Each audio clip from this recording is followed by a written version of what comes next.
It is. We picked the clock.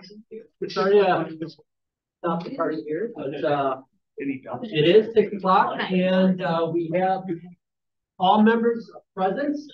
So we have a quorum, and I call this meeting of Judiciary Public Safety Committee to order. And that is item number 1 on the agenda. With that, we're going to move to item number 2 on the agenda, which is consideration of minutes for the May 1st, 2023 meeting. Mr. Chairman, I move to accept the minutes from the May 1st, 2023 meeting. Okay, we have a second. Any discussion? No. All in favor, say aye. Aye. Aye. Opposed? That passes. All righty. That is item 2. We are now opening item 3 on the agenda. Item 3. Only 2 comments. The first is we are going to be striking item number 9 on the agenda this evening. I did get a call over the weekend from the chair of the ad hoc task force, and they're not quite ready to bring this forward, and asked if they could pull that. Since it was over the weekend, I wasn't able to update the agenda. So today we're going to just pull that. And I'm hoping that we will hear from them soon, but I don't know when exactly. And other than that, it's a short agenda today. So when we do public comments, which is item number 4 on the agenda, that would be both anything within our jurisdiction as well as any item that's on the agenda this evening.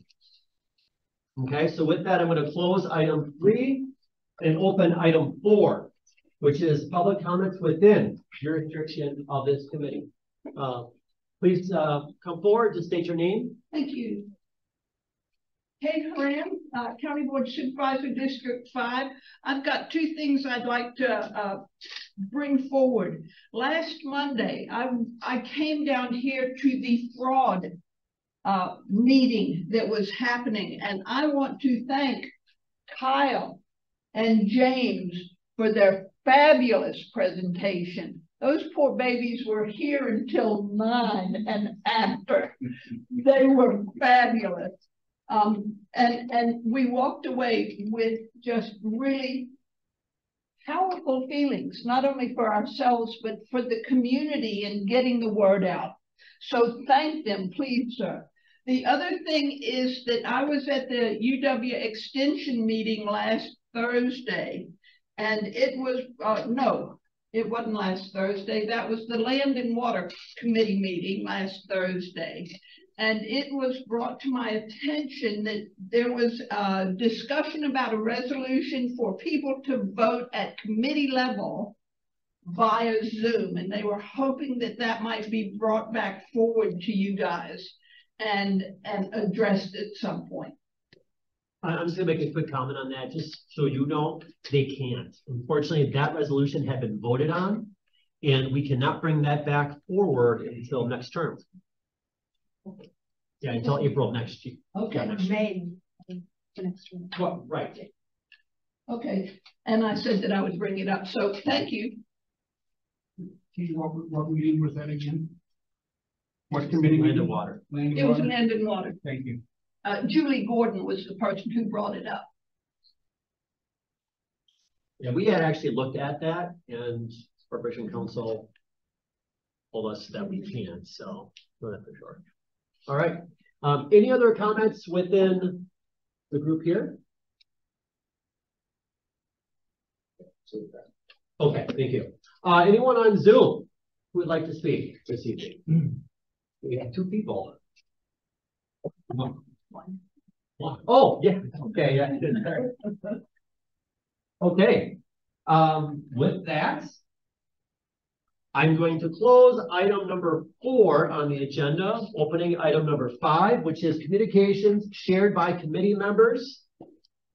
Supervisor Flom. Yeah, I do want to say that the Structure Review Task Force met on May 25th. We had a pretty productive meeting. We have a rough idea coming together of what we may be proposing to JPS. We hope to do it in the form of a report instead of a resolution because we came to the conclusion we don't feel we have the jurisdiction to write a resolution on our own. So we will be forwarding you guys a report. I will be meeting with Corporation Counsel on Friday to detail some of the more legal aspects of what we're looking at. And then I will hopefully have something to you guys soon. We will be meeting again on June 11th, I'm pretty sure, which is a week. Hold on a second. It is so the 12th. Sorry, we're meeting on June 12th. It's that Monday at 6 o'clock at the County Administration Building. Is it 9 a.m.? Is it 9 a.m.? Oh yes, 9 a.m. Sorry, 9 a.m. Yes. Sorry, I got that. 9 a.m. 9 a.m. Yes, 9 a.m. All right. Be there or be square. Supervisor Deputy. Yes. So on May 19th, I met with Judge Mike Gibbs and DA Spar and two people from our county behavioral health office and two officers from the Oshkosh Police Department and a person from the Public Defender's Office and a officer from the Winnebago County Jail. And we all had a round-robin discussion of what we can do regarding mental health court in Winnebago County. We are going to take a look at how much time and money has been spent from officers in regards to any potential Chapter 51 calls, those including those incarcerated in the county jail, and just overall time, officer time spent in regards to Chapter 51. So we're going to take a look at that and then also do some follow-ups in regards to mental health courts from other counties around the United States and what they've done. I did some research myself through the Council on State Government's website.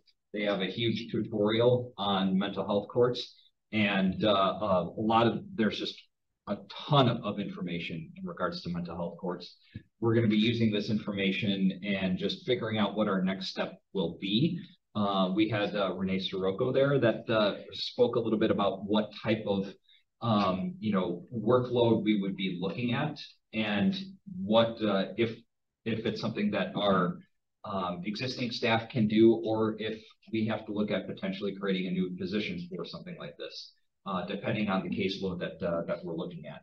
So, and that this position would be looking at specifically just the mental health part of it. So think of like, we have Jennifer Skolaski for our drug court that follows up in regards to the drug court, does all the continuum of care after they graduated as well.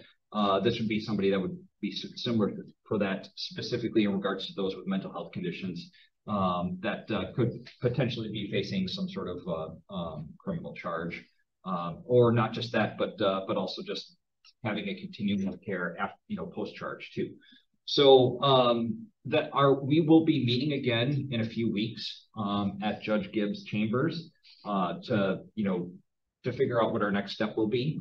And we'll be also speaking on this a little bit more at the next Safe Streets meeting on July 21st at noon, which unfortunately I will not be able to attend physically because I will be in Austin, Texas for the NATO Justice and Public Safety conference, which is meeting at 9 a.m. that day, but I'll probably be joining virtually. So I'll be able to chime in through my laptop. That's all I have. Great. Would you be able to give us an update as you go along? Mm-hmm. That'd be Absolutely. fantastic. Sure. I know other members have looked at this as well on the chapter. That'd be great. Yeah, sounds good. Thank you. Any other comments? Yes. I also had a chance to go to the fraud school. Interestingly enough, some of the things that we talked about, I got targeted on my email and text messages. So that was a good heads up. Just a question, I would encourage anyone to go to that. I don't think it matters your age, because you certainly would have a loved one that would qualify, either parent or grandparent. One thing that I didn't see, Sheriff, is that it was advertised through the ADRC in their newsletter. Is that something that they could do? Sure, absolutely. I know that they are working with a group and completing a presentation coming up that is generally more senior people. I don't remember the location, but I will make sure it's in the ERC. I may have missed it. It may have been in there, and I just missed it. If any of the districts or really anybody, board member, reach out to senior centers for this presentation. The two that presented were very knowledgeable, very friendly, and very willing to go and make people aware.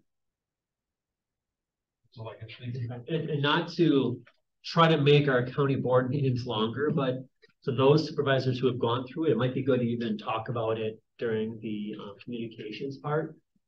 Anything that we can do to kind of help with visibility, I think would be great. Yeah. Anyone else, Supervisor Eisen? Okay, great. And I just have just one really quick thing, just as a reminder, especially since this is being recorded. July 4th at 8 a.m. Sheriff Moss is going to be reading the Declaration of Independence, and we will have at least one other speaker there as well. So it should be a really good time. If you haven't done it, I would highly recommend. It's fantastic. Doesn't take a lot of time. I think last year, from beginning to end, it was half hour maybe, if that. So it's quick. I know it's the 4th, but it's a quick thing to do. It's a great experience. And there were several supervisors there last year. Nice to see them. So, all right. Okay. With that, I'm going to be closing item number 5 on the agenda. Opening item number 6, Solutions Recovery Peer Response Team presentation. Now, this one, we had a little preview, you remember, at the last meeting, and we had asked if we could see the presentation. So that's what this is. I'm going to ask Megan to come up. And I believe we have it on the screen as well for those who are on Zoom.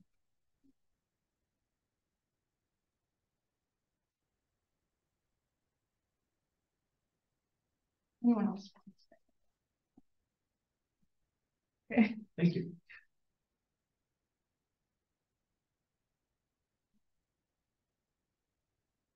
You have enough, right? Well, you're coming down. Coming your way. You know, I want you to do one extra.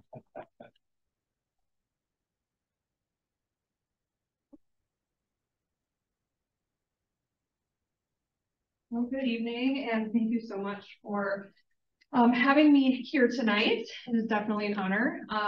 From a county that I took a lot from during my active addiction. I always enjoy these full circle moments to be able to come back and speak a little bit to my story, and then also some of the work that we're doing in the community. And thankfully, I've just had many experiences within this role to have these full circle moments with different systems and different institutions that I've been either a client at or an inmate at, or so on and so forth. So I just appreciate the time offered for me tonight to talk about what we're doing. So my name is Megan Edwards. I'm the program director at Solutions Recovery. We're a local nonprofit here in Oshkosh, helping people with addiction issues, recovery, people that are currently using, people that are trying to find recovery, and people that are in recovery or abstinent from drug use or alcohol use.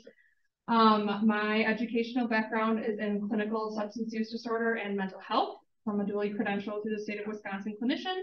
And then I'm also a person in long-term recovery. So I just celebrated 9 years of sobriety in April of this year. My story starts off like a lot of people's, but I was born and raised in Oshkosh. So this is my stomping grounds, my home. This is where I got clean and sober as well. So I was born to a family that loves me, but also has some history of addiction. And I think genetics played a really big role for me. And I don't know, I just taking a moment to look at the work that we're doing and the importance of trying to help people that are really struggling. And it's just, I don't know, the timing of things. Like, I'm just a really big believer in timing, and the universe just throwing things in front of us. And right before I came here, I actually got a phone call that a family member of mine is going into the hospital due to drug use. And I'm like, a part of me is like very scared for this person, but there's the other part of me that's like, this is a window and a potential opportunity to get this person help. And then I get to come in here and talk about this, right? And it's like, on one hand, a very desolate and dark and scary disease. And then on the other hand, watching people recover and get well and come to the other side is like the best privilege I've ever had to come to watch and be a part of. And that used to be me. So yeah, everything started from, you know, smoking weed to pills, to Xanax, to Vicodin, opiates, and that's where I started to really develop a physical dependence on drugs. And it turned into back in, you know, 2013, 2014, 2010, 12, whatever. Heroin was really big. It was actually back when heroin was real heroin. These days, obviously, it's not. Your fentanyl pretty much, and lost a lot of people over the years, especially in the last couple of years. So when I say that I don't take this opportunity for granted, I mean it. I feel very privileged to be up here. So so for me, my recovery really started with getting in trouble with the law, which is back then felt like the worst thing in the entire world. Felt like it was the worst day of my life, coming to jail for the first time. Really scared, knew I was going to go through withdrawal in this jail, and knowing that I was facing some felony charges, and I was a student at UW-Oshkosh at the time, trying to hold together like two worlds, right? Like on the outside, trying to hold it together in school and hold on a job and things like that, but just on the other end, I was just struggling to make it by, and I needed this brief interval of coming here, right? So so I was here and I was scared and I was desperate, and I said to myself, I'm never going to do this again. I'm never going to do this again. I'm scared that I'm here, but also happy that I'm here. And if you were to give me a lie detector test when I said I'm never going to do this again, I would have passed with flying colors. That's where I was at. I wanted it, but I didn't know what I was up against. You know, I have this disease and I don't know even what it is. I don't know how powerful it is. I don't understand that, like, I can't just think my way out of it, that consequences alone aren't going to keep me sober long term. So I got back out and I went through my withdrawal. I got out and I ended up using again. I'm out on bond. I've got consequences hanging over my head, right? Like all these different things, these different markers that really discern a person that maybe has a little problem, like a problem drinker gets an OWI, is like, oop, not going to do that again, and they don't do it again, right? And then you get crossed over this invisible line, this threshold, where those consequences aren't enough. And even though I wanted it 7 days prior, here I am out on bond using again, right? It just doesn't make sense to me. So how my story goes is I ended up in jail probably 3 or 4 more times, and same thing, never going to do this again. And same thing, I kept getting out and using. I had the absolute privilege to go into Winnebago County Drug Court. So when we're talking about these treatment courts or mental health courts or these things that are here to help people, I would have not made it without going into Winnebago County Drug Court. So I owe a debt in my life to this county and to the DA's office and to Jen Delphonse and Steve Elke back in the day, and just all the good people, Judge Wolt, Mike Zyman. Yeah, because they helped really get my recovery started. So eventually I got plugged into a recovery community, and we have an amazing recovery community here in Oshkosh. We really do. I mean, it's thousands of people, lots of young people getting this stuff, and a fellowship has certainly grown up among me, and it's just been an amazing thing to be a part of. But I needed to be around people that were like me, that understood me. And for me, my personal recovery is 12-step recovery. It's not for everybody, totally get that, but that's where I find my foundation, and that drug court allowed me to like have multiple chances at getting that. So with that, I actually ended up getting kicked out of UW-Oshkosh charges, things like that, right? And I was like probably 1.5 years clean when I decided to reapply and go back to school, and I had to talk about what I had all done and things like that. They graciously let me back in, and I graduated my bachelor's in 2018 in psychology, and then went on to get my master's in social work and graduated in 2021. Full circle moments, I ended up working at the counseling center at UW-Oshkosh, the very school that I got kicked out of. I ended up working with one of my arresting officers, Chris Tarman. We work kind of side by side together with some different initiatives in the county. So just, you know, I don't know, living a life beyond my wildest dreams today, honestly. I was a very dark and scared and lonely girl, and I have grown up in the rooms of recovery and get to do this stuff every day now, which I'm so grateful for, which now I'm going to tell you about. Solutions. So I'm here to talk about what we do. So I'm going to give you a little bit of a background of what Solutions is. We are located at 621 Evans Street. We are in a residential neighborhood, so it's not huge signage everywhere. We're able to see where we are. But what we have there are daily support group meetings. I think we have like 27 a week. So every single day we have support group meetings, whether that's AA, HA, Dharma Recovery, all the A's. We have meetings every day. All of our staff, including back office, are all people in recovery. We really take pride in that, and we want people that come there to feel supported and safe in the environment that they come to. We have men's and women's sober living, so that has grown exponentially. We actually hired a full-time executive director a year and a half ago, and I'm sure some of you are familiar with Trevor Fenrick. He is speaking in Atlanta right now, otherwise he'd be here tonight with me. But ever since we hired him on full-time, we really were able to grow Solutions. When I first came on at Solutions in 2018, we had one women's sober living house that had 4 beds. Today, we have 7 sober living houses, 2 female, 3 male houses. So that's 5. So those are 6-month transitional living houses, all in Oshkosh within a mile radius of Solutions. It's transitional living and it's highly structured. So typically we'll get people from like residential treatment who aren't ready to go back home, right? 28-day stay, don't have anywhere to go that's safe, that type of stuff.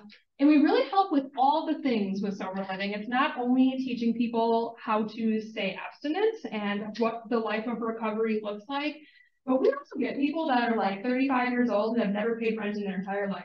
You know, like those types of things where it's like very strong wraparound services and just social supports and teaching responsibility and teaching accountability and all of that. So we really try to do the whole holistic approach because this disease is very complex and it impacts a lot of different areas of our lives. The other 2 houses, which makes it 7 houses, are 2 step-down houses. So it's called sober housing. And that is for individuals that graduate our sober living program, may have a criminal history or eviction history or something like that, having a hard time finding housing, and they can stay in those houses for up to 2 years. We do have some clinical services. We also have childcare available like 5 nights a week. So during our high volume meeting times, parents can drop off their kids and come to meetings. We saw that that was a barrier, and we've been able to make that happen, which is really great. And it's just a safe place for people to go. And we try to keep it safe, right? Like we're dealing with a disease that sometimes is unsafe. And we always have staff at Solutions just monitoring, making sure that, you know, things are going well there. People have talked about us as a community atmosphere. It's really a place to get to know people. If you all have ever walked into Solutions, you can just walk down the stairs and there's a volunteer at the coffee counter more than willing to have a conversation with you and talk your ear up over a cup of coffee. And that is where our peer response team is housed at. So what is our peer response team? So the peer response team is a program that came out of OFR. I'm sure everyone, okay, I should assume everyone's familiar with OFR, Overdose Fatality Review, okay, facilitated by Jennifer Slasky. So while looking through the fatal overdoses that we've had in Winnebago County, what OFR does is they look at, okay, where are gaps and what can we do about these gaps? So they make recommendations, and our program came out of a recommendation from OFR.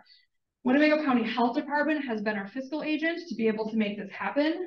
They've been really great with us, and we definitely would not be here without their help and their willingness to help us with funding and things like that. So what came out of this is we have a 24/7 program, essentially, where it's all peer driven. We have 12 trained recovery coaches, 4 female, 8 male, and they all have lived experience with recovery. And I'll get to why that's important in a second. We work with a lot of different community partners. So we're looking at these community partners right here. We have the sheriff's office, the jail, Oshkosh Fire Department, EMS, Oshkosh Police Department, Day by Day Warming Shelter, Father Cars, Human Services, Crisis, NOVA, Probation and Parole. And when you look at those community partners, all I see is like, these are places of vulnerability, right? And they're also different systems. And I will always say that it takes a village, because it does. It takes a village to help somebody. Like I said, with the complexities that addiction brings, all of these systems bring something to the table, but I think what's been missing is the peer-driven work, right? So if you go on to the next slide, peer-driven work, here's why we do what we do and why it is ran by peers. So a peer, the definition is one that is of equal standing with another. And here's how I use this as like some type of relatability here, because it's really kind of hard to describe, but it's one of those things where when I sit across from somebody that's been there or that's struggling, and I say, hey, I've been there, there's an automatic understanding. There's an instant like build of rapport. And I use a similar instance when I was talking to the paramedics with EMS. Like, let's say you're at a wedding and you're talking to somebody you don't know, and they come up to you and they say, hey, I'm a paramedic. Well, what do you do for work? Oh, I'm a paramedic too. And it's like, boom, all of a sudden you just get each other. You get what you've seen, you know what you know. No more words really need to be spoken, right? Very similar thing with peer work. And here's why it's important. When we look at our community partners and we're looking at these times of vulnerability, with the disease of addiction, there's these things that we like to call a window of opportunity, okay? Some people don't get that. Some people will literally spend their entire life in active use and never get a brief interval, whether it be jail, whether it be a hospital, whether it be an intervention from family. When I used to work in some outpatient and inpatient stuff, there would be times where like there were no consequences that happened to somebody, and I'd be treating somebody that's 70 years old and is having liver failure, right? And that's the first time they've looked at how their drinking has caused consequences. So when we look at these systems, there's so many opportunities for that window, for the time that somebody gets the drugs or the alcohol out of their system and they say, I don't want to be here, right? What am I doing? What should I do next? I might want help. And we find people like that in jail, in hospitals, after a non-fatal overdose, after a significant event happens. So the reason that this is a 24/7 program is that we can respond within 30 minutes, because I've worked with people where they're calling saying, I want detox right now. And I'm like, all right, this is before this program. I'm almost done with work. I'll get there in a couple of hours. And I get there and they're like, I'm good. Like their disease has talked them out of wanting help.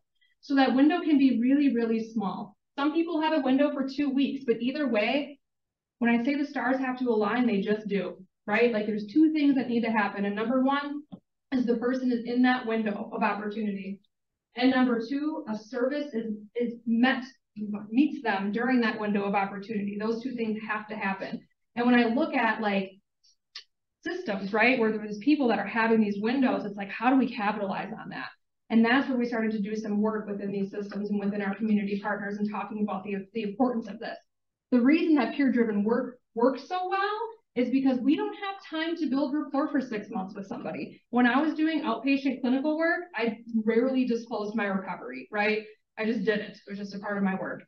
And let me tell you, there were clients that I never built rapport with, that I was never able to get through to them. They look at me like, who's this little girl? She just graduated college. She doesn't know what she's doing, blah, blah, blah, right? And we're going to have one over her. And then there'd be a couple people that I would share it with, and I felt safe to share it with. And I did. And it was like automatic. It was like, whoa, like there's this trust there. So peer-driven work, the purpose of it is to come in during the window of opportunity. Don't have time to build rapport for 6 months. We're going to build rapport right now. I get you. You get me. Do you want what I have? All right. And are you willing to do what I did? And a lot of the times people say, yeah, I am. So with that, we go to the next page. What do we do with people when we're meeting with them? There's a lot of different things that our peer response team does. Like I said, we are a 24/7 program. We take calls. We field calls from wherever. Our 24/7 hotline, crisis referrals, jail referrals, EMS, OPD, those types of things. But what do we do with people? Like I said, we meet people in times of vulnerability. We do a lot of addiction education. Remember when I was the girl in the jail cell saying like, I'm never going to do this again. And like, I had no idea what I was up against. Most people are in that spot. So we educate them on what they're up against. You got to know, right? And if you know, then you're probably more willing to do some work, because it takes a lot of work, to recover. We do a ton of work with denial. I'll call it like the 3 Ds, the delusion, the deception, and the denial. That's all this is constantly. It is like I'm very far removed from active addiction. And so there are times where I'm like, was I like that? Like, I can't, like, the logic, or there's just no logic. There is none. And it just doesn't make sense. It's like you can work with somebody's been in jail for the 16th time. They're like, I don't have a problem. Oh my gosh. So, you know, what better than somebody that's been there saying, hey, like, we have that just little bit of a wedge to be able to get in there and kind of like talk about some of that stuff with them. We help develop recovery goals. We do a ton of resource navigation. People don't know where to start. They don't know where to go. We have parents calling us saying, I don't know what to do. What do I do with my kid? We want treatment. Like, people don't understand they have to go to the county for an assessment if they have state insurance. People don't understand they have to call the back of their private insurance card to be able to see what treatments are covered. Like, people just don't know that. So that's a big part of what we do, is we field calls like that. How do you navigate these resources? Because Winnebago County is resource rich, right? I think it is. I've worked in different counties before, and I think Winnebago County is far ahead of others. So yeah, we help them navigate those. They're there for a reason. We do release planning with people in jail. That's a huge one, huge. People don't know what they're going to do when they get out, right? Or they have an idea of what it's going to look like, and we'll try to intercept that a little bit and try to, you know, navigate it to a different way. Harm reduction, so we do Vivitrol in the jail now. We just took that over recently, and then Narcan as well. So I think it's really important to talk about this in the sense of the majority, like, the odds are bleak, okay? I don't mean that in like a let's be really sad about this way. It's just the truth. When we look at the disease of addiction, the odds aren't great. So when I look at like 90% or 80%, or, you know, I get these questions of like, well, what is your success rate? And how do you know it's successful? And when are you going to know it's successful? And it's like, is 100% abstinence success? Absolutely. I think that's success. But there's other things along the way, right? Like, we're working with people that aren't done yet all the time, right? We're meeting people at very different places in their journeys. And then every once in a while, we're catching the person that's done, and we get them the resource that they need, and they stay sober long term. But then we've got the people that aren't quite done yet. And it's like, okay, how do I plant the seed with you right now, right? About recovery, build rapport with you so that when you are ready, you're going to call us back. And we've been seeing that happen over and over since we launched in September of last year. Or we meet somebody in here who's like, kind of teetering on the edge, but we build a good enough relationship with them that after 2 months of using, when they get out, who do they call? They call us, right? They call Megan, they call Becky, they call whoever on our team and say, hey man, I messed up. Help me. We've helped turn people into jail because they've got warrants out for their arrests, all the different things that come along with this. So harm reduction is one of them. Narcan, people got to stay alive, right? That window, if they haven't experienced that window yet, they will eventually. We do delayed releases in the jail. So instead of getting released at 4:30 in the morning, the Sheriff's Department has been absolutely phenomenal to work with in allowing us to do some delayed releases so we can pick them up at 8, get them to treatment, whatever their next destination is. And a lot of people have actually been interested in that. We were kind of surprised. We weren't sure. Usually people are like, I want to get out, you know, but we run into people that do want the delayed release and understand the importance of that. We do a lot of transports to recovery related locations. So transportation is a huge barrier for people. If somebody wants to come to a meeting, they can call our 24/7 hotline and we will have a coach pick them up and take them to a meeting. If somebody wants to meet with their sponsor, wants to meet with their counselor, wants to go to treatment, wants somewhere to go that's recovery related, we will be there to pick them up and take them there. We also help them be self-sufficient by getting them bus passes and things like that. And then a soft handoff to a thriving recovery community. The peer response team is amazing and I absolutely love what I do, but it would not work without a thriving recovery community for them to go to. That's where people get well, right? Like, treatment is just one stop. The next stop is to get plugged into a solid recovery community where they've got people around them that are supporting them, and that's what works. So that's what we're there to do, is bridge them to that. There's so many people in jail, in the hospitals that we see that have absolutely no idea that solutions exist, that has absolutely no idea that there's hundreds, if not thousands, of others that are sober and well and doing good that exist. And so that's what we're there to help them, to help show them. I didn't know any of this existed until I was introduced to it. So that's a really big part. And then provide follow-up care for specifically people in the jail. And I think that that is just a really cool part about it, where like we get to build the relationship on the inside and we also get to follow up on the outside. There's other like prisons and stuff that have their own hired recovery coaches that are unable to do that in the state of Wisconsin, where they're able to recovery coach in the prison, but then they cannot have contact with them once the inmate has been released. And so I think that's a really special part of what we do here, is that we get to see them on the inside and on the outside. And then they get to see us kind of like in our natural environment in the recovery community and watch us walk the walk. All right. So on your handout, there is a typo at the bottom, and I apologize. I did not want to kill more trees, so I just put the 2 on there. But this is our data. This is just the contact breakdown that we have had for the last 9 months tomorrow, okay? So the total number of individuals that we have served are 640 people in Winnebago County in the last 9 months. In the jail, we've had 1,288 in-person visits with inmates. We've had 603 calls for our 24/7 recovery hotline. We've had 173 in-person visits at Solutions, whether that be via appointment or just people showing up asking for help. And you can kind of look along the lines there. We've done 469 transports. Probation and parole, we've had 30 referrals. Friend and family referrals, we've got quite a few of those. Our total number of contacts in almost 9 months is 2,882. When we were developing this program last summer, I was like nervous that people weren't going to call. Oh, are people going to want this help? I have no idea. I didn't know how many people to hire and train. I'm like, I don't want them to be bored. And it turns out we need more people, which is absolutely fabulous and just makes my heart so happy. And I just look at where we were from the start, just kind of going in, you know, of course we had 4 months to develop it, but we are at the mercy of our community partners, right? Like, that's where we go, and just everyone's been super, super great. And of course, being here at the jail, that's where it's really taken off the most, I think. People want to talk to us, you know, they're in jail, they have a brief interval of logic or of just like, aha, or of I need help.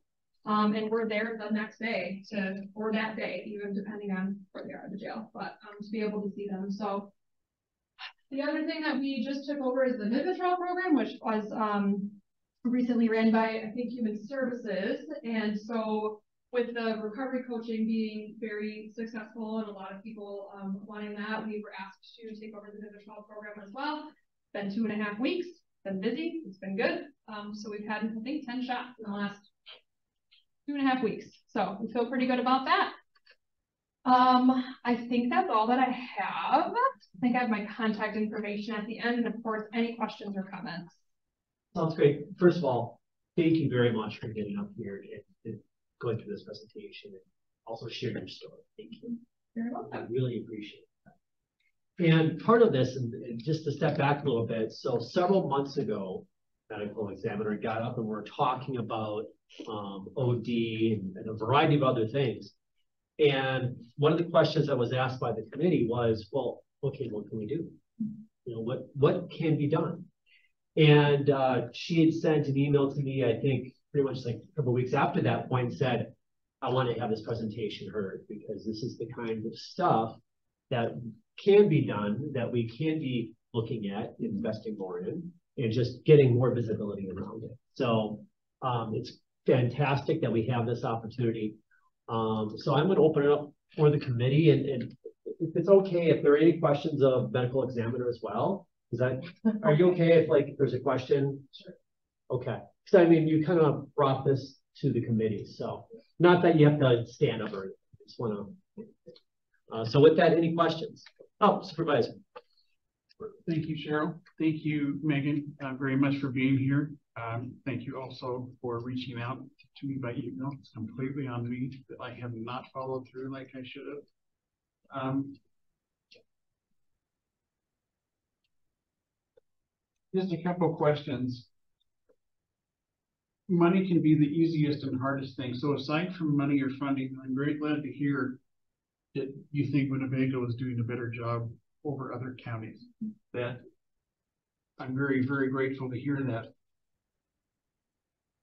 I know that every story is different, every individual is different. What would be the best way to get to people during what you call the window of opportunity?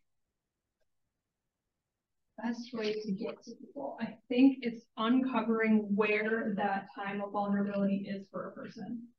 So having more help available in those places, like hospitals, like, I mean, jails are it's pretty well covered here. Treatment centers, even like getting more peers in treatment centers and things like that, getting more access to treatment. Forgive the naive question. I know that you can't really help somebody that doesn't want help. Does Solutions Recovery or Winnebago County approach people either through the jail or through the hospitals to say, hey, we're here? Yeah, I think so. I mean, oh, that's a tough one. These are really like $1 million questions. I know it's not an easy answer. No, that's okay. And I think there's still ways we can help people that don't want help. It just might not look the way we want it to look, right? It might not have the end goal of abstinence or recovery or treatment. But I think we can still plant seeds. And I think it's our responsibility just as members of the community and just as people. Like if you know people in your life that are struggling with addiction, and let's just be real here, like most of us have somebody we know, whether it's in our family or extended family, friends, things like that, and like continuing to have those conversations. Like I think that is what opens up the door for less stigma. And I think for people also to come to terms with it's okay to ask for help. But you're right. I mean, I don't know. There's people that are perfectly okay with what they are doing, right? I mean, I've literally had people say to me like, you're the only one not okay. I'm okay with what I'm doing. You're the one that's not okay with it, you know? And it's like, how do you penetrate that? It can be difficult, but yeah, I think just being educated as human beings and having the compassion and having the courage to like say something if you see something would be my suggestion. That may have gotten way derailed. I apologize. No. But and I don't even want an answer right now on this one. I'll reach out to you by email. If you could think of 3 things, one thing even, that the county board can do to help you, let me know. Supervisor Jeffrey. Thank you. And thank you for this presentation. This is fantastic. Yeah, I had a lengthy conversation with Trevor maybe about a month and a half ago, you know, just because I had a lot of questions in regards to solutions, and he was able to answer a lot of them too. And now, and congratulations on your recovery too. Yeah, I'm about 5.5 years sober myself. And you know, I think recovery is different from person to person. I think that there's some methods that work better for you. Like for instance, if yours is 12-step, mine wasn't. But I mean, you know, if it works, it works. Is Solutions just overall 12-step program, or is it kind of more catering to that individual path of recovery? I mean, Solutions hosts 12-step meetings, so I'm going to kind of get into some politics here, but within like the Alcoholics Anonymous, Narcotics Anonymous, the Anonymouses, they have 12 traditions. So each of them have traditions that they have to follow, meaning that one of them is they can't have like an intersection between institutions. So like, for example, Solutions can't put their logo on like a meeting sheet or something like that says, oh, I don't know how to describe it, kind of on the spot here, but so Solutions rents out space essentially to 12-step meetings and or any other meeting that really wants to come in. So like Dharma Recovery is not 12-step related. We've had Smart Recovery there before. So it really comes down to the individual and the groups that want to start meetings up at Solutions and they want to have that space to hold their meetings. That's Solutions Recovery Club. I will not be quiet about that. Our sober living is 12-step based. So a lot of treatment centers are, a lot of them aren't. It just comes down to the curriculum and what they choose that they want to do with it. But our sober livings are based off of 12-step recovery. Okay. Yeah. So if they do want to participate in sober living and they don't want to do the 12-step, then they don't really have any place to go, would they? Well, we can certainly look for a different place that has a different curriculum. And there's other sober livings in Appleton that, well, no, because they have to go to meetings up there too. I'm honestly not aware of any sober living that is not like meetings and 12-step focused. Okay. The thing that I've kind of come to recently, and I know there's been talk about it, and that's all good, is that like we do well with what we have, and like if we increase our umbrella even more, and we certainly can, like, we're more than willing to work with anybody, like whether they want 12-step recovery or not, it really doesn't matter. You know, it's like, if you want help, we're going to help you. But as far as sober living curriculum goes, that's just kind of what we've developed, and yeah, that's kind of Okay. where it is right now. In regards to your sober living, is there like a specific like code of conduct in regards to, you know, those that live there, in regards to, like, for instance, like, let's say, for instance, in regards to coffee or something like that, you know, are you supposed to, like, you know, only drink coffee, or is coffee like outlawed? You know, what, you know, I know I'm getting into the nuances here, but Okay. but I mean, you know, for those that are in recovery, I mean, sometimes that stuff is basically caffeine and nicotine based, you know, and so it at least kind of gives them, you know, something to go by as a part of harm reduction. So, so do you have like some sort of code of conduct there in regards to that for sober living? We have a lengthy handbook that outlines our entire program and outlines the expectations of each resident. Caffeine and nicotine are allowed in sober living. And then like medications and stuff like that too. That's a common question too of that. And that's really, we don't deny anybody based on any medications like that solely. So hopefully that answers your question. Okay. Could I get that handbook? Absolutely. All right. Yeah. Wonderful. Thank you. Yeah. Thank you so much. And now, one last question here. And this was, and I was actually supposed to attend this forum, but because of a scheduling conflict, I was unable to attend. But this was in regards to those that are in recovery, that are parents of, infants, could be, you know, children in elementary school or high school. Obviously, there's always a big issue there in regards to getting CPS involved. I mean, that's always a big fear. You know, the goal is to not necessarily separate the parent from the child. And I know that that's something that I had a discussion with in regards to Trevor on, in regards to, like, you know, what can solutions do to address that, specifically that.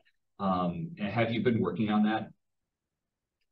I've been working on like not having CPS involved. Yeah, or just you know, just focusing on the issue of those that are parents in recovery. Absolutely, parents in yes. active addiction. Oh, I mean, I'd have to look at. We probably can pull some data for that somewhere within our whole raw data system. That is a lot right now. But I would anecdotally say the majority of people who work with are parents. I'd probably anecdotally say the last time I pulled numbers that like 25%, at least with sober living, have CPS involvement. So a lot of the times that happens before they even come to us. So what we're trying to help them with is to stay, you know, to stay on the straight and narrow, do what they got to do to be able to get their kids back. And that can be a really long process. And me being a social worker, I'm a mandated reporter, number one. So that's something to always consider, and I have to be really careful with when I'm working with people, is that if there's anything reported to me, neglect, abuse, that type of stuff, I have to report that for my credentials. So, and I believe in that, you know, that's just personally. And sometimes parents do need a break from their kids for their own children's safety. So it's tough. Like, I believe sometimes CPS can have a bad rep for like taking kids away, but like really, they're investigating those types of things, and most of the time I think that it's pretty accurate that needs to happen. But then of course we're there to really help bridge that back together, right? And when CPS is involved, oftentimes they're the social worker of parents, and that's who they're really working with, is parents. And so we can really be there to leverage that relationship and help the parents as well, and give them supports too.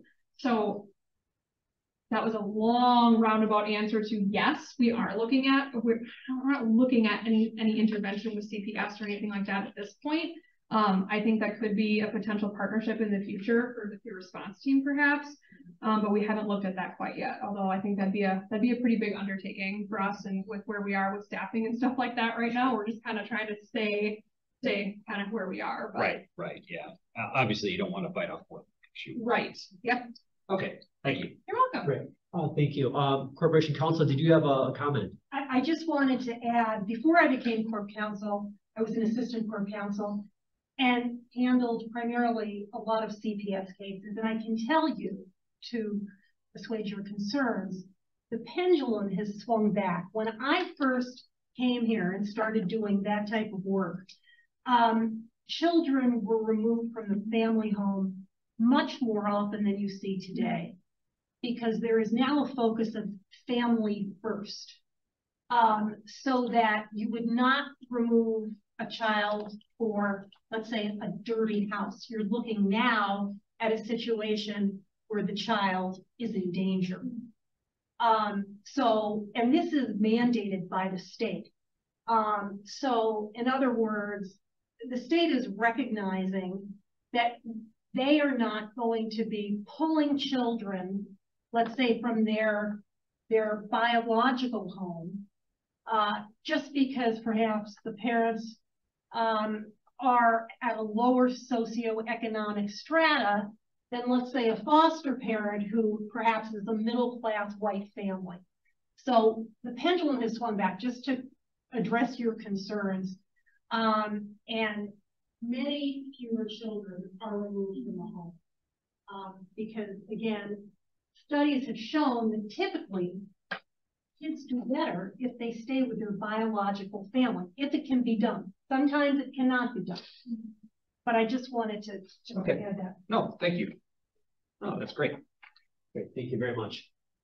Supervisor Plum. So I'm really amazed by the peer-to-peer item that you guys have and the focus you have on it, and that everybody who works at Solutions has gone through what, you know, clients at Solutions are going through currently.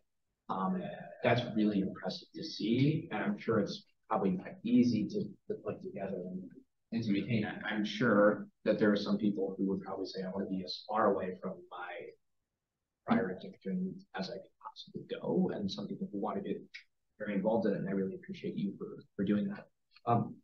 One question that I did have is about Narcan. I heard from our medical examiner last month about a drug called xylazine. It's basically a stronger version of ketamine, and Narcan doesn't work. How would you go about treating that in this situation? Education. Yeah, I think education is really important. I think I just learned why xylazine is even being put with fentanyl. I didn't even know why. It didn't make sense to me. I'm like, why did this? And apparently it's to like make the effects of fentanyl last longer. It's really scary because fentanyl's it's shorter acting than, you know, heroin.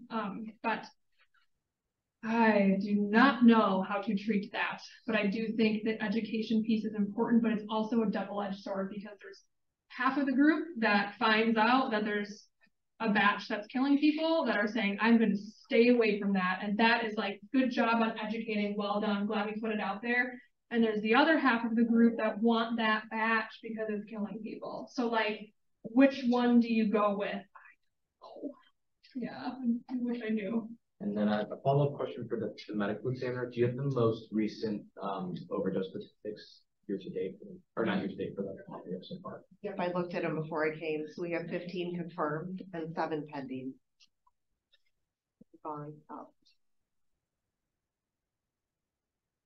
Professor Isaac, did you have any questions? Okay. Thank you. I have one question. So I'm struggling with one thing in particular, something that this committee will be hearing about at some point in the next few months. And that is this idea of having, increasing the availability of Narcan. Essentially having, you know, more vending machines out there that have it, for someone to have, get it easily. What is your thoughts on increasing the availability of Narcan to the general public? Is that a good thing? Is that something that we should be cautious about, in your opinion? So my opinion, and we'll just, I mean, I'm representing Solutions at this point, so I'm just gonna put it on the record that this is not necessarily Solutions' opinion, but you're asking my opinion. I have used Narcan to reverse a non-fatal overdose that ended up non-fatal, thank God, because of Narcan, and I will tell you, I have like goosebumps talking about it. If I was in that situation and I didn't have Narcan, something so easily that could have reversed that and that woman would have died, like, I'm so thankful for Narcan because she got a second chance, you know? And it was scary and it was traumatic for me, and EMS came and I like held it together, and then one of the paramedics talked to me and I was, you know, broke down and cried. And I'm like, oh my God, what I just experienced. So it's scary, but it's also one of those things where it's like, I carry it with me in my car. It's at my home. It's in my office. It's in our work car. Obviously dealing with the demographic that we're dealing with, we need it at all times, but I've always said I would rather find myself in a place where I have Narcan and didn't need to use it than not have Narcan and needed to use it, and something so simple as a nasal spray could have saved somebody's life. I know that like we have Narcan like Nalox boxes in different places, right? So like UW-Oshkosh installed a bunch of them on their campus. I know that there's some arguments too that it like enables use or like would make people want to use more because they know they have Narcan. I think generally speaking, people don't want to overdose unless it is like an actual attempted suicide, which I don't think happens all that often. But having it in places where there are large gatherings, large crowds, you just never know what people are taking these days, and to be able to have a life-saving medication there, people aren't going to walk by and notice like, oh, there's Narcan here. It's very similar to like fire extinguishers and you know, different things that are just like a harm reduction safety thing. So that would be my view on it, is that I've been in a situation where it was absolutely needed, you know, and I'm so thankful that I had it because she was a 21-year-old girl, you know, so yeah. Thank you. Great. Just making sure, any more questions? All right. Thank you so much for your time. You're welcome. Yeah. Thank you so much. very much. Thank you. Thank you. Okay, we are closing item 6 on the agenda, opening item 7, which is the update from District Attorney's Office. Eric Starr. It's a lot less emotional, probably. I feel like about half of the professional gatherings or meetings I walk into, either Megan or Trevor or somebody from Solutions is there. They're involved in everything recovery related, and in a lot of cases the driving force leading that. But I think that one of the things to take note of is not every county has a group like that. So that's really, it's awesome that we have it here, and not everyone does. So we're thankful for that. So. But I have, I guess, some updates mostly on cases that I think I've talked about before. So one, we had a few trials since I was last here, I think 2 months ago. The big one, though, was Delaware. That was the box crossing stabbing homicide. I think I referenced it as, or the exact number now, there were 76 stab wounds or something just out of control like that. It was the person that was charged and eventually convicted was the significant other of the deceased. It was reported as and the person each didn't know what he had reported. Somebody else came in and did it. He had wounds on his hands that there was testimony about whether those were actual defensive wounds versus self-inflicted. So that case went to trial. It was I believe a 3-day trial and then a 7-minute guilty verdict, which was really fast. So he was convicted of first-degree intentional homicide. Sentencing is not case. The only question then is whether there's parole eligibility at some point. So that was a horrible one and a significant one, but one that didn't take the jury too long to come to a conclusion. A couple other cases. I know I talked previously about the person that was spreading HIV without telling sexual partners. That case went to sentencing. That was a case that previously had been a trial. I think I talked about that the trial had been coming up, or maybe that he had been found guilty. So that went to sentencing. Since I was last here, he was sentenced to prison, 3 years initial confinement, 3 years extended supervision. And I think I had mentioned before that that was a scenario where one person had actually then had tested positive after being involved with him. Another case that I think I had talked about was a shaken baby situation, not a non-fatal shaken baby situation, but did have potentially significant injuries, and I guess they don't exactly know what the long-term impact of those will be at this point. But that case had been a trial previously, and I think that was when I was talking about it last.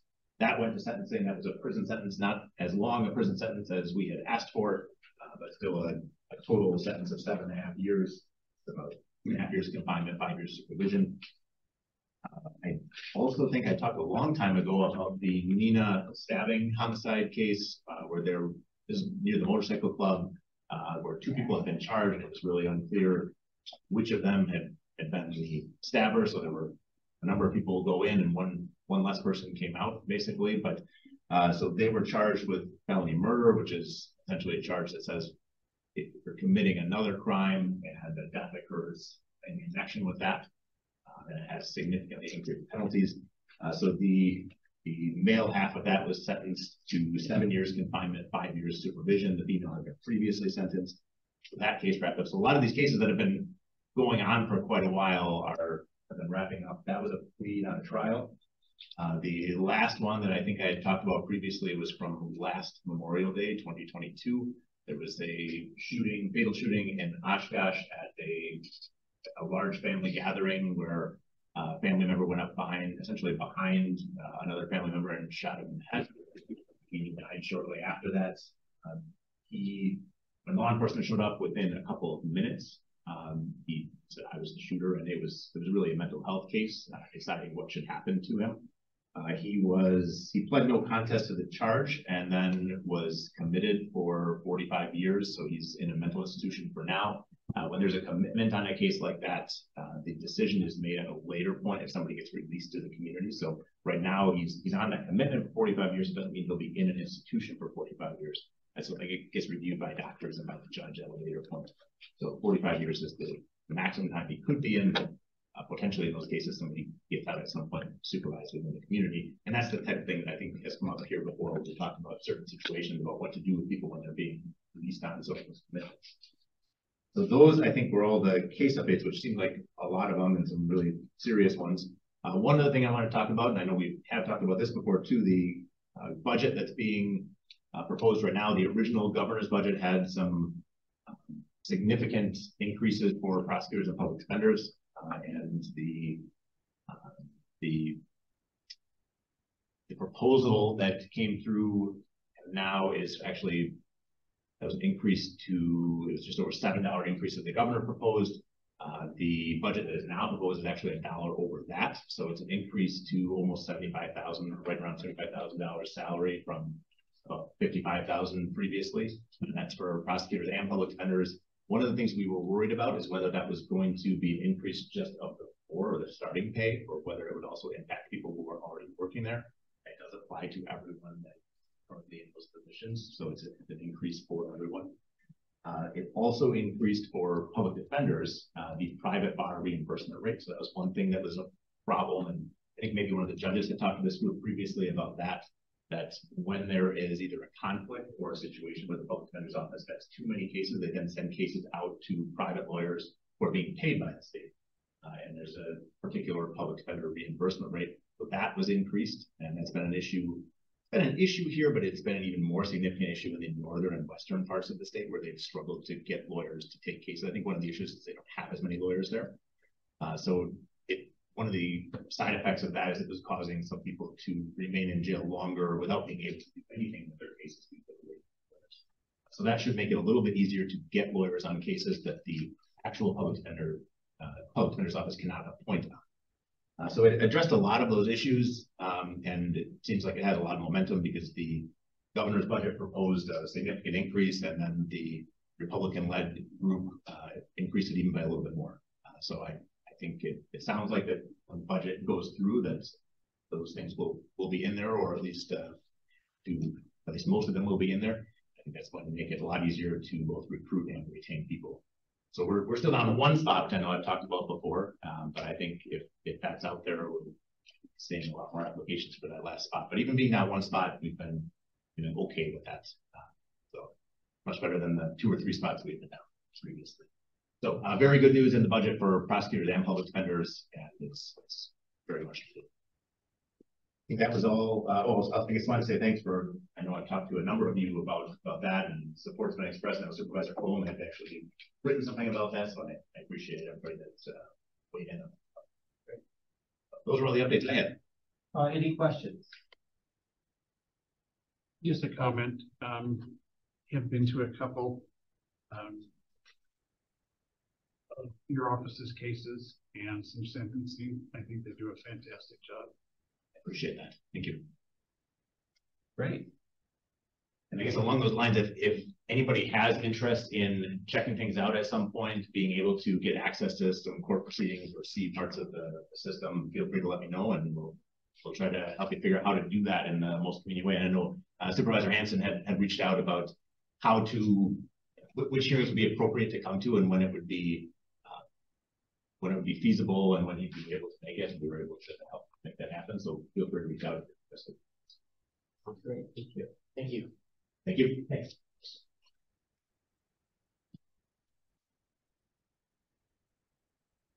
Okay, that's item number 7. So we're closing item 7 on the agenda and opening item 8, Sheriff's Report. Good evening. Just a couple things. Our count today is 238, so we've seen some small increases, but we're able to handle it with no issue. We did apply for a grant for replacement of our ice boats. We have made the second phase of that. There's just one left. This was kind of just a by chance notification from Senator Baldwin's office of some funds that were available. And so it got one more hurdle. We'll see. We'll talk a little bit about TrueNarc. We have used it 3 times since we've received it. 2 fentanyl positives and 1 cocaine positive, all 3 in the jail.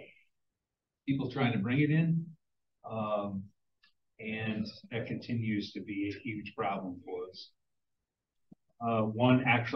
One instance, it got into the block, but it was not used. But certainly that could be extremely fatal for people that are, in cell blocks. We are looking at the possibility of purchasing a new scanner. That one that we have, the body scanner, is 8 years old. So technology has changed dramatically. We will look for grants and the jail improvement fund to cover the costs. And we're just now starting to research what the best model is out there. I know that you all know about the explosives dog that we took from UW Oshkosh.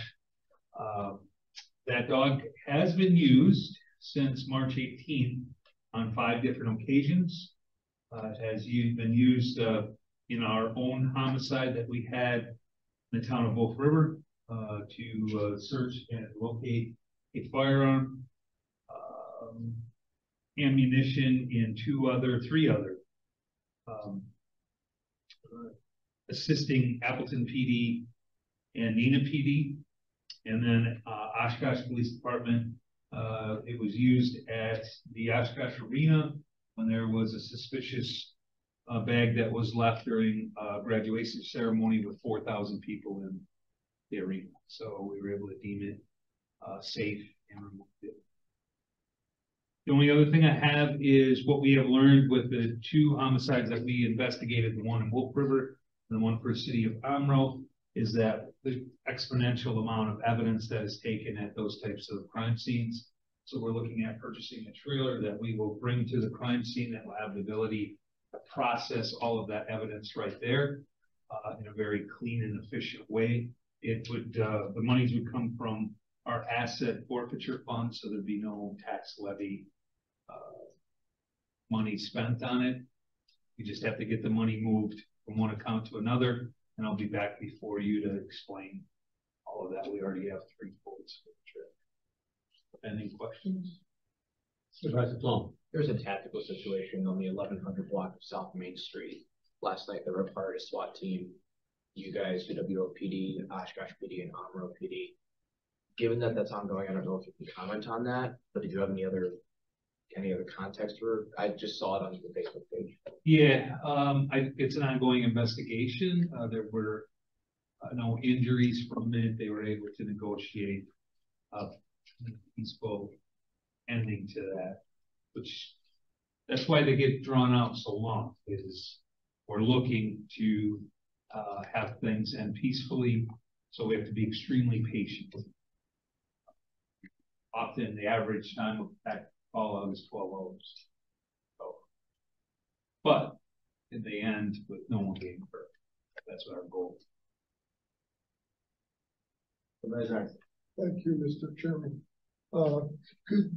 Sheriff, could you give us an update on the boathouse, its construction? It particularly took me by surprise when we learned about the decision going ahead with it on the county board tour. Could you give us an overview? Sure. We are very clear with the not just there are several construction companies that are involved. One general contractor who has subcontracted a few things out. Very clear that there would be no additional monies, that we would seek no additional monies to complete the project. So the general contractor, Radke, actually donated some of the work to get under the price or at the price. I think it's just under the price that we originally were quoted. So it is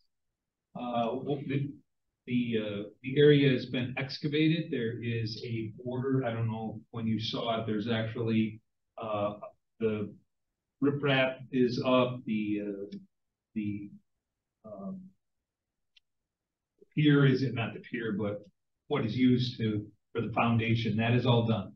The only thing that is left is to install the lift, boat lift, and to put the building up, and that will be done as soon as the subcontractor get that done.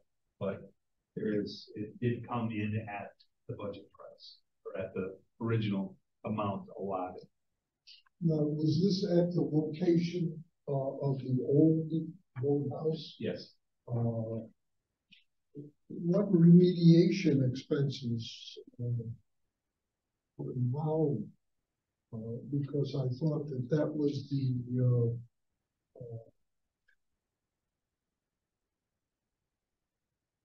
expensive item that fitted out of the original feasibility.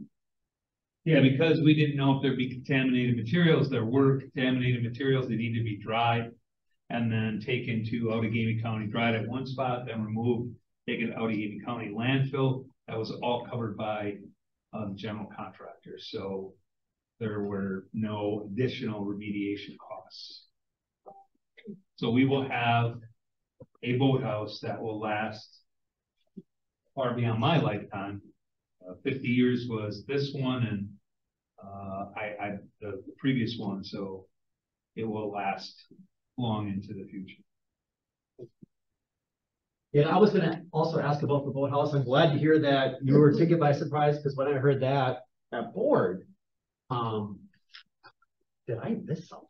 So okay, good. So I'm glad we were able to get it done under budget and that I didn't miss something. Any update that you would know of on the 980 construction, the housing for the 980s? No, I don't know where we are with the construction of that building, but we have a need. Most certainly, we have a need. I know it's ongoing. I just didn't. I haven't heard any. Yeah. Oh, okay. So Mike Elder, I have not spoken with him. I was on vacation, but I know he was getting close to, I think, speaking with the contractor. I don't know where it is. Okay. Yeah, perhaps in a future meeting we'll ask him to come back, because it seems like that date keeps pushing and pushing. So I understand that happens, but you know, all of a sudden you're a year to 2 years out if you're not more diligent. And we're facing a court, which, as you know, would require, if we don't do this in a timely fashion, even though it hasn't happened, it's $1,100 a day. Right. It's going to be a Funny others. Right. One other question. So I get the Nina News, and you were front page for the accidental 9/11 calls. Oh, yes. Active sources. Would you be kind just to share a little bit about that for those who haven't heard? Yeah, so whether you have an Android or an iPhone, you've noticed it when you've signed in. It'll ask you if you want to make a 911 or emergency call. If the phone vibrates at all, I've actually called 911 myself because I put it in the cup holder of my lawnmower, and all of a sudden over my headphones, dispatch is calling me like, "Are you all right?" Yeah, I'm good. Yes, so we get an unbelievable amount, and I don't remember the exact numbers, but a lot of them. A lot of them are handled at the communication center at their end, but if they believe that there's anything awry, we send a deputy or an officer, depending upon what jurisdiction it is. So they do take a fair amount of time from the normal patrol duties and for our comm center. So I think there's 45,000 911 calls a year to our comm center. And then you start to add all of those 911 hangups, because they are increasing. Right, because the article says 7,000. Yes. So 7,000 out of nearly 50,000, that's a significant change. It is, yep, it is. And every county is experiencing the same thing. They've asked the iPhone and Android to make some changes to their software. So you still want to be able to do it. Obviously, you want to be able to have that emergency button to hit, but the accidental calls. If you do make one by accident, stay on the line. You're not in trouble. If you hang up and they call you back, answer the phone.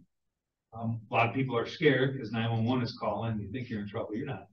We just want to talk to you and make sure everything is okay. And it happens. It is scary. It's happened to me several years ago, right? So it is scary. In fact, I didn't realize I had dialed, and I was at Walmart, and someone came up to me in Walmart and said, "Did you dial 911?" Oh, I didn't. And I see your phone, and sure enough, it was still on. Yeah. And it is a scary thing, Yeah. you know, to have it happen. So I can appreciate that feeling of someone wanting to, like, oh no.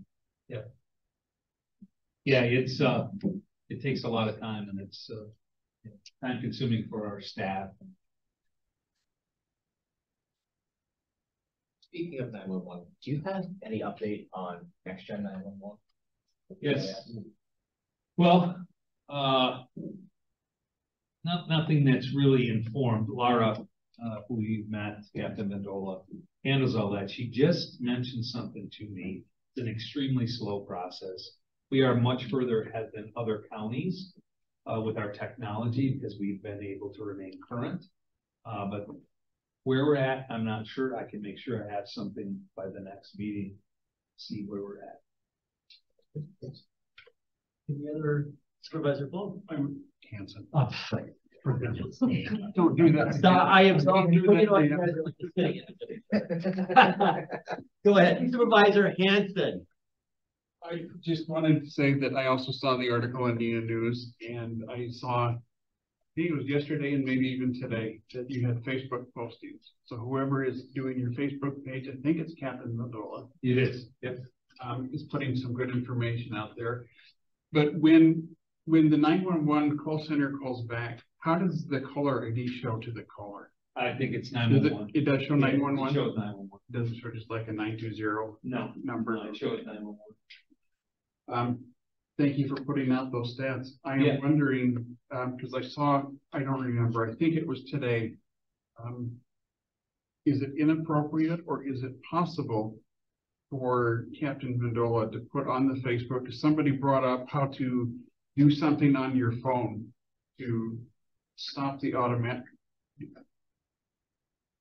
Yes. Is it appropriate or inappropriate to have maybe even just a link on how to do it on an Android or iOS system? Yeah. Through your Facebook page? I think that's appropriate if they choose to click on it and go through the process. Yeah, I will have her do that tomorrow. Well, I'll do that. Yeah, I'll do that. So I'll be watching. I just gotta put my phone in the cup holder, so. You know, I do that same thing, so no one worrying about this. Yeah. Oh boy. Any other questions? No? All right, thank you very much. Thank you, Chair. All right, that closes item number 8 on the agenda. As I mentioned, item 9 has been pulled. So we're going to go to item 10, which is consideration vote resolution. This was referred back to us from the board. And so this is consideration, resolution amend section 0.0 rule of the county board of supervisor of the rules of Winnebago County Board of Supervisors to add section 0.4 addressing the use of Winnebago County owned electronic or electric devices by Winnebago County Board Supervisors and outlining consequences for misuse of such electronic devices. Is that the longest resolution title? Yeah, that has to be up there. All right. It's pretty lengthy. It's pretty lengthy. Yes. So I'm going to invite Supervisor Moran up, and she is the sponsor of this resolution. I'm not going to have you introduce it again because we've discussed it.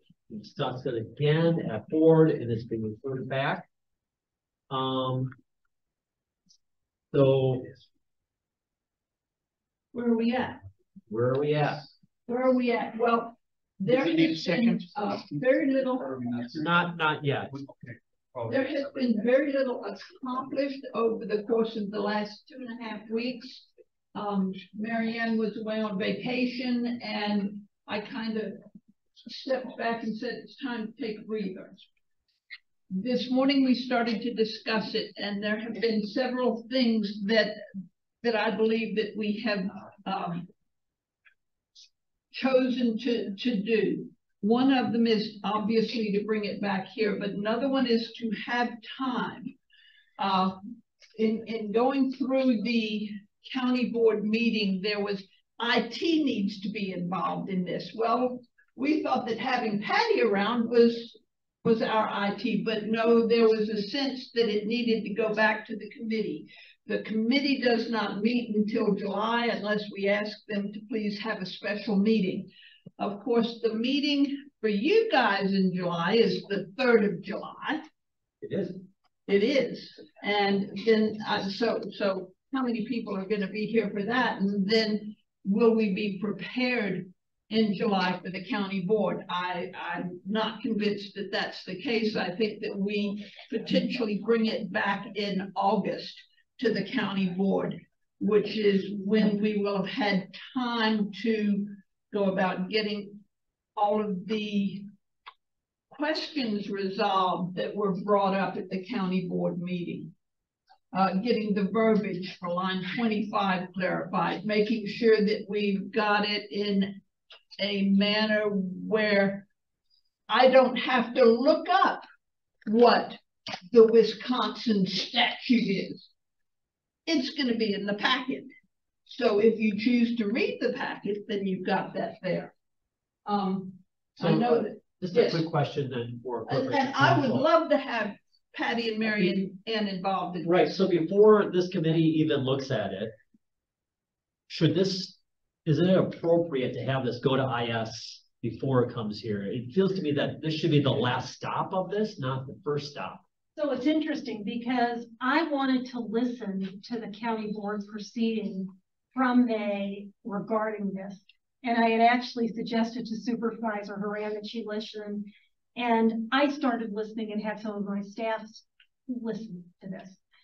And as Supervisor Moran said, they did talk about going to IT and saying it should be vetted, but then there was a reference, well, and I echoed, and I think it might have been Supervisor Deverdy saying, the rules are looked at by the Judiciary Committee. Right. And if you're changing rules, it's got to come here. But it is also clear that there was more than one person, a number of supervisors were concerned that IT was not involved. So arguably, I mean, you have the directive from the entire county board that it should go to Judiciary.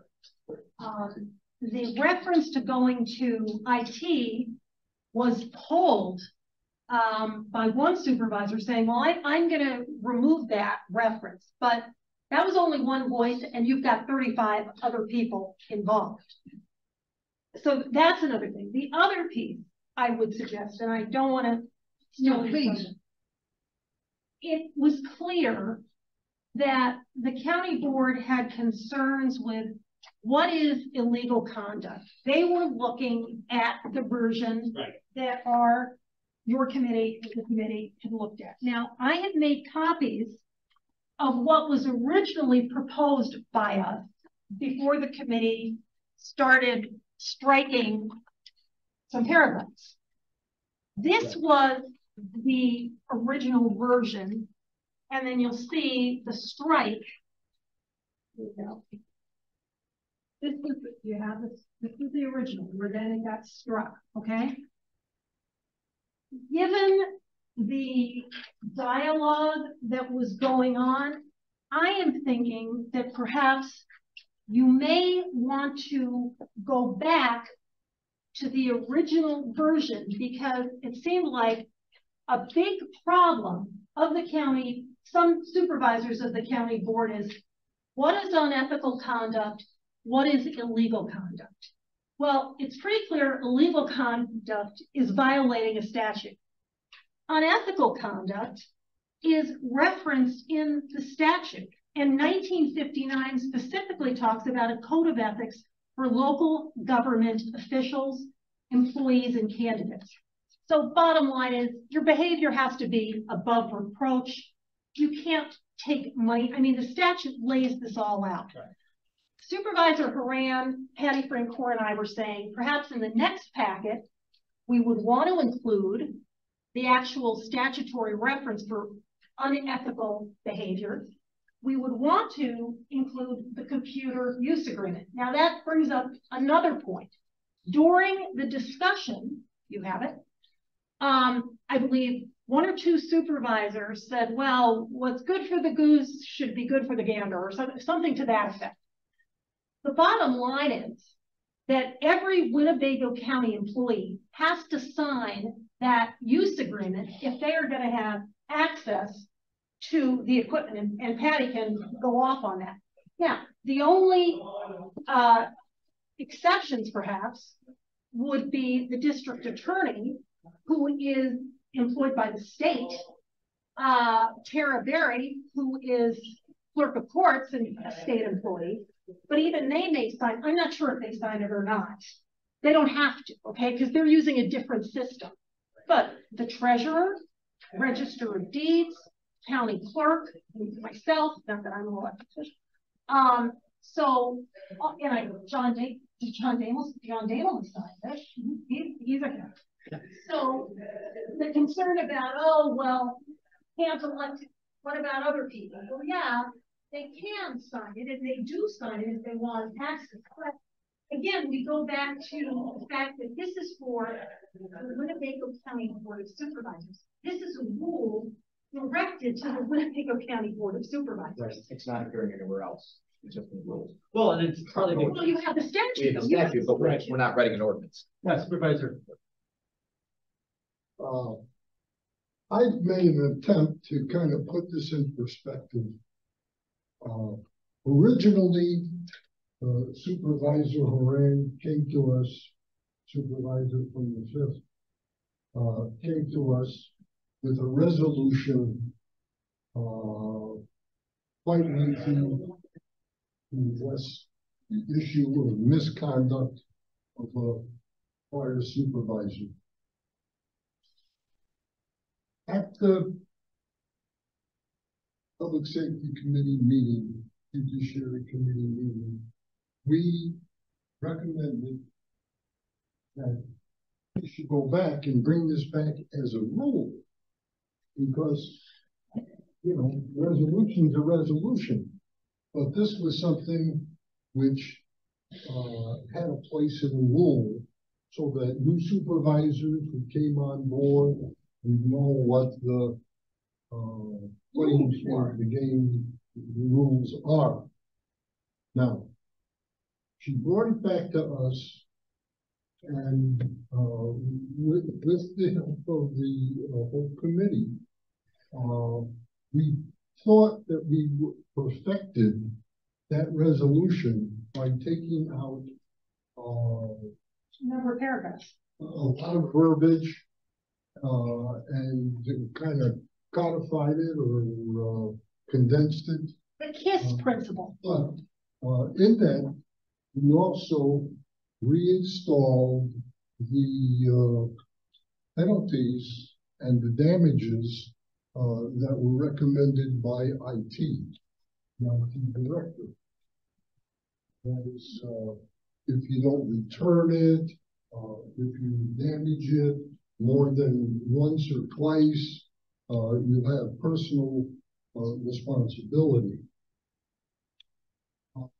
With the perfection of this resolution rule, we went back to the county board. We had one supervisor who insisted that what the supervisors are subject to has to be equal to what Winnebago County employees are responsible for. There was another two supervisors who suggested that what we're responsible for should be equal to what all the elected officials are responsible for. We shouldn't be any different than them. There had been a concern with the definition of what is unethical behavior. And then there was the issue of the information technology directors add-ons to damages and to return of the machines. And that's what came back in almost the whole hour of debate on the county board floor. So there's a lot of inconsistencies there. And I thought to myself that it might not be a bad idea as a default to go back with what the original document was. But it still seems too wordy to put into a rule that you're just trying to set up, so that there appears to be more work that needs to be done, and that perhaps it should be this committee's choice to refer this to the IT committee for their input on not only addressing the issues that the county board supervisors had, but also the issues of damages and other impacts on the other employees of the county. And once we have the IT's take on it, then we can go ahead and polish that up and bring it back to the county board. But that'd be, something that you can have. And that's where I'm headed. That's where my space is right now. County wants you. Yeah, sounds good. Oh, Supervisor go first, because that may change my question. Okay, yeah, that's kind of where my headspace is as well, that this needs to be cleaned up, and I don't think that this committee should be the one cleaning it up. I think we should be looking at it from a rules point of view, and probably should have some work done either at the IT or some other work group, I don't know what, or Supervisor Fran, and then bring it forward, because I don't want to necessarily have this committee workshop this. I think we need to have something a little better to do that. That's why I actually haven't taken any sort of formal motion, because I wanted to have that discussion first. I should also note, I know that Patty and Kay had been working with getting other policies from other counties, but those policies might have been a little bit out of date. So the thought was, we were talking about before this meeting, it might be good to reach out to these counties again and see what, if anything, they have changed regarding the policies. But I think we have got to convey, and maybe I didn't convey it clearly enough, this computer use policy is not just being signed by supervisors. It's being signed by every Winnebago County employee and elected officials, but for, again, the state officials. So, No, we are not employees of the county. And I think that's, right. I think some people don't understand that we get compensated for what we do by the county, but we are not an employee. And I then, think that was one of the original questions that I had. I'm concerned about that. Do you have, FICA and? They do take FICA. They do indeed, but we are not classified as. You are an employee of the county. From what I understand, officially, we are not an employee. I am not a labor attorney, but again, I know you have a little badge, right? I totally understand. Little badge. I don't have one. Yeah. But, You need to make that your own. I'm an old timer. That was one of my original questions that I had with Patty, and I didn't follow up because of this resolution. If we are, I'm going to rephrase, if we are not supervisors, I think I had mentioned to Patty through email that there should be a separate agreement, just changing the basic language that doesn't say that we are county employees, but that this is a supervisor's agreement. The language of what you have is would essentially be the same. You're just changing the title to say supervisor as opposed to county employee. So in your opinion, is it more appropriate for us to do a formal motion for the committee to refer this to IT? given the history and given my going through all of the notes, yes. Okay, so with that, I'm going to make a motion and then we can discuss more. I'm going to make a motion to refer the resolution. Amend section 0.0, role of the county board supervisor of the rules of the Winnebago County Board of Supervisors to add section 0.4 addressing the use of Winnebago County owned electronic devices by Winnebago County Board of Supervisors and outlining consequences for misuse of such electronic devices. I move that this be referred to IT. Second. We have a second discussion. Supervisor Blum. Should we also say that request that be brought back to JPS after IT looks at it? So IT doesn't just send it directly to the board. It has to be back here. It has to. So I don't think you need to do that. I think it's unnecessary. Supervisor Isaac. I was going to suggest that we send this with instructions to the IT committee to consider things that we want resolved or else improved upon what the resolution that we have. Because there's certainly considerations that they have. They have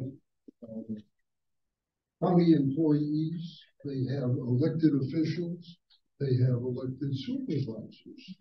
They all come under usage of the internet, intranet, the iPads.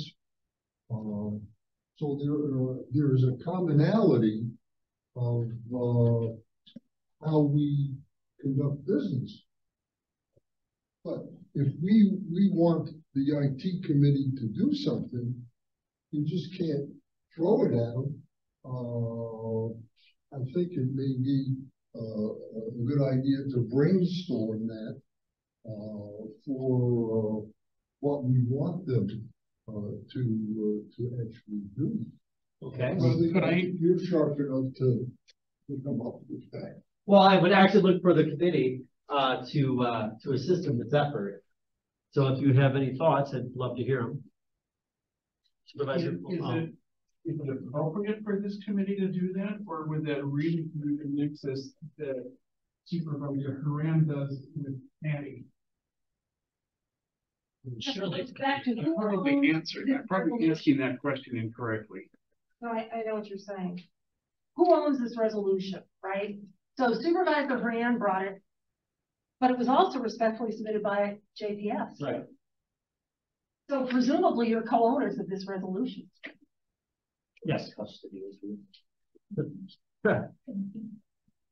Now, another thought, you could certainly, if you decided to refer it to IT, obviously you're referring what the current version, but you also may want to include the original version that had the strikeouts. Just an idea. It's a good idea. I also sit on that committee, Oh. so I can relay any concerns or instructions that JPS may have for them.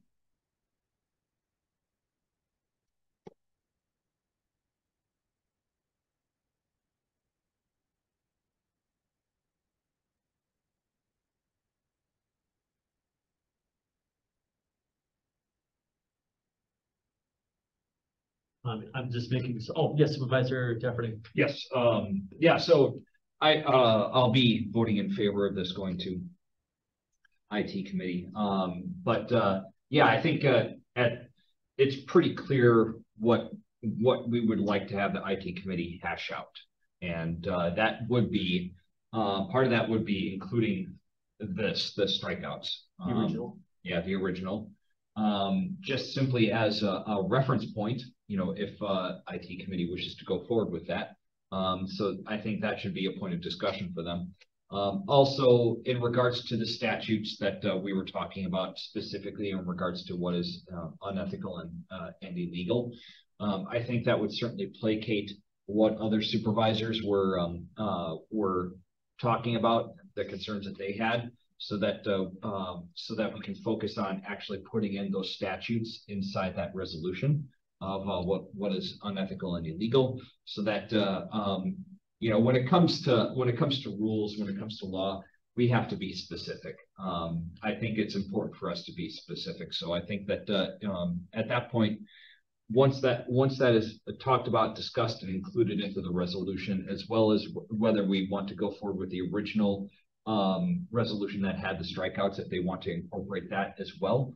I definitely think that that's something that the IT committee, I have faith that that committee would be able to at least consider and address and put that into the resolution, so that when it comes back to our committee for us to officially adopt and then go forward to the county board, we can then say every relevant committee has been has addressed all the matters that have been brought forth with the county board, and so that we can finally come to a consensus. So with that, I will support this going to IT. Thank you. Supervisor Eisen? Yes, I think it's imperative that we inform the IT committee to address the three classes of users. You've got the county board supervisors, and that would be a rule. You have county board employees, civil service, and that would be, I don't know what. Well, I don't know what. And then you have elected officials, and I don't know what. Also, but I think that when we get consideration document from the IT committee, we will need to address those three classes of users, because that was the objection of the county board supervisors who spoke up on this, as well as the individual who spoke in respect to defining what unethical behavior was. And you can follow that as you see this. Okay, so what I'm going to say is we're going to refer this resolution to it's IT now? Thank you, to IT. And as a committee, we can make a notation, and the notation is to act on the feedback from the county board, specifically the details of what ethics and legal or illegal is, and communicate that in an effective way, as well as speaking to the 3 different users or classes, or I'm sorry, 3 different roles identified within the framework. 3 classes of users. 3 classes of users. And I think we should send the statute if you decide Yes, to do that. send the statute as well as the original resolution. And do you want to also send the actual use agreement? And that's what's Yes. interesting is that everybody signs this, not just Yeah. supervisors. No, totally, we get it, Yeah, Okay. absolutely. But that should be along with that packet. So when it comes back to JPS, it is in a document that can easily communicate the differences and clear up any ambiguity that we see within the current resolution. Fair? I should also add, and Patty pointed this out, that as you've all known, this was taken up by the IT committee years ago. And they even, I guess, formed a subcommittee. I get it. And because it's not simple. And address over and over. but there was no resolution. Correct.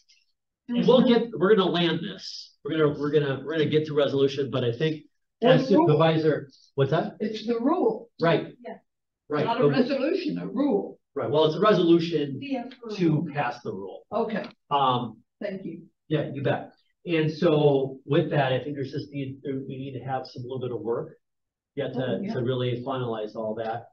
And as Supervisor Eisen said, and I think if we can address those things, this committee can then take a look at it as a rule, and we can deliberate that. But I don't think we should be using this time to actually develop the rule. Oh, no. Right. So with that, is there any other discussion? Supervisor Sloan. What's the statute again? 19.59. And it's entitled Codes of Ethics for Local Government Officials, Employees, and Candidates. And Corporation Council will be able to supply that to the IT. Yeah. All right.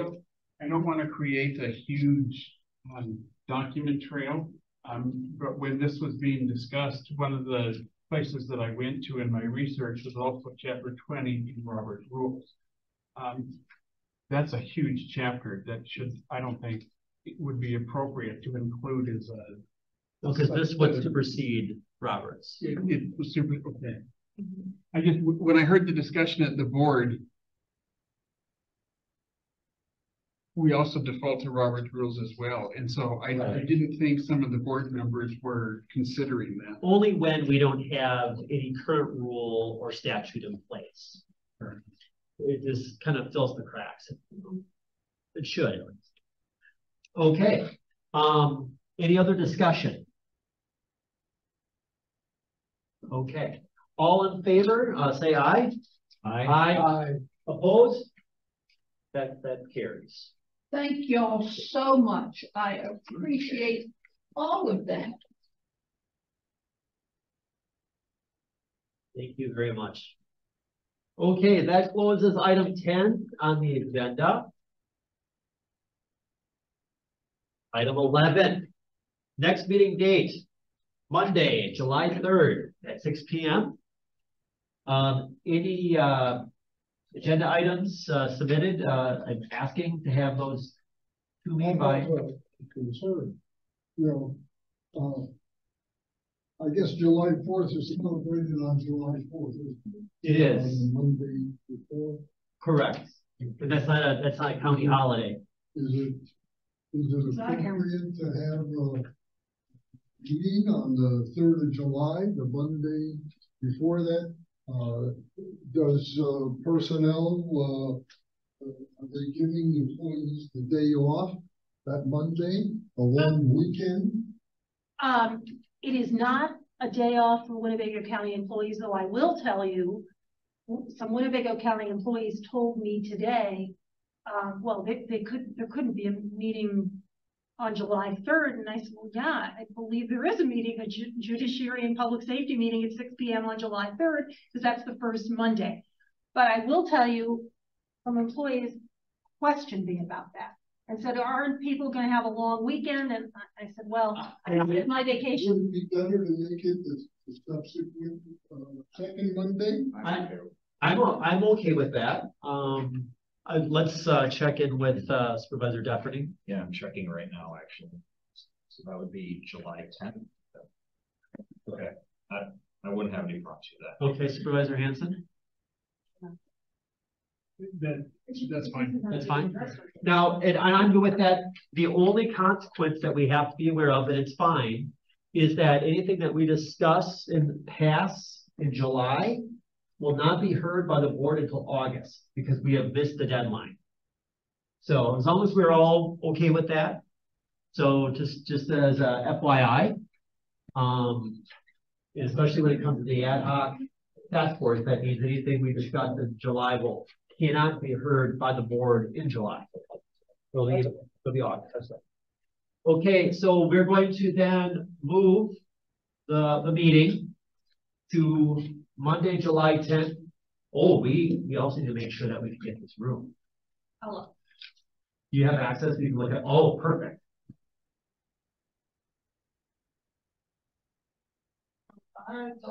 Okay, so I'm going to assume then. Will that make a problem with Nate and the IT department? Hey, he's here. He's our guy. Okay. He's gonna do whatever you want. All right, that's okay. Actually, seriously, yeah. Yeah, no, we're good. Okay, good. Yeah. Okay, good. All right, so we are going to move the next meeting date to July 7th. Oh, boy. Thank you. Why did I say 7? July 10th at 6 p.m. The deadline, thank you, June 26th. For agenda items. And Marianne, maybe you know, do I have to talk to, no, I have to talk to county clerks. It's not on the. For what? For making sure that's on the calendar correctly. Oh, I can talk. I mean, they're downstairs. I can let them know that it's. Thank you. Absolutely. Okay, perfect. Thank you. I just want to make sure that there's no misunderstandings. That's all. I'll talk to Kathy. Okay, sounds good. She's your contact, right? She is, yeah. Okay. I'll talk to her tomorrow. Okay, so July 10th will be the next meeting. With that, I'm looking for adjournment. Okay, all in favor say aye. Aye. Opposed? That passes. Thank you very much, gentlemen.